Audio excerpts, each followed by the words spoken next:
So we're talking about the Altra, the Provision model. And this is, again, zero drop shoe, but it's got definitely some more ample cushioning system underneath it than some of the other stuff like the Samson that we just looked at.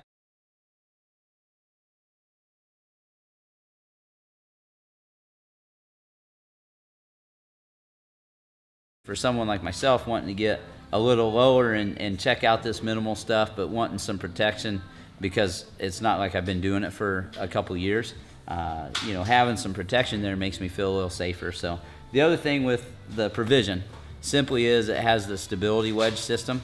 And so, you know, you can look at this wedge and see one side's a little bit thicker than the outside. So what they're doing is trying to ramp you up into that. And someone like myself that over-pronates, you know, give you a little bit more support in the shoe. That stability wedge is 1 millimeter on the thin side and like 4.5 millimeters on the inside. These are 9.5 ounces, so they're definitely more shoe than a lot of pure minimal people might get into. But if you're getting into something like, you know, you want to do a 50 mile or a 100 miler this summer and you need something with a little more protection for the long amount of time that you'd be out there, this might be something that you look to. We did some video with me with the wedge in and with the wedge out, and either way, I mean, I over-pronate like a wild man on my right foot. It felt like it was maybe even a little smoother without the wedge in there, but I think I may have just been warmed up. It takes me a while to get going. So I'm gonna play with them though. It's the first minimal shoe that is not a stability shoe that I've tried, and the telltale sign is gonna be for me to test this and see if I stay healthy. This is a size 9.5.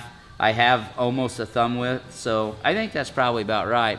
Normally what we have when we ask people to size them is you need to stand up so your foot's spread out. So it'd be a little less than that when I'm standing up. My right foot's the bigger foot.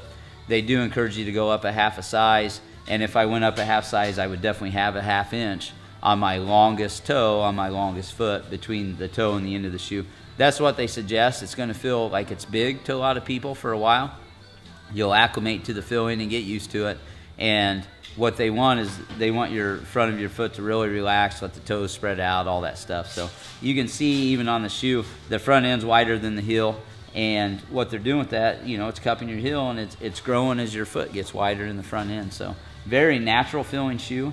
And again, I'm really surprised with the cushioning that they put in these. There's not a ton of it, but it's a nice cushioned feeling cushion. You know, some cushioning systems feel kind of stiff.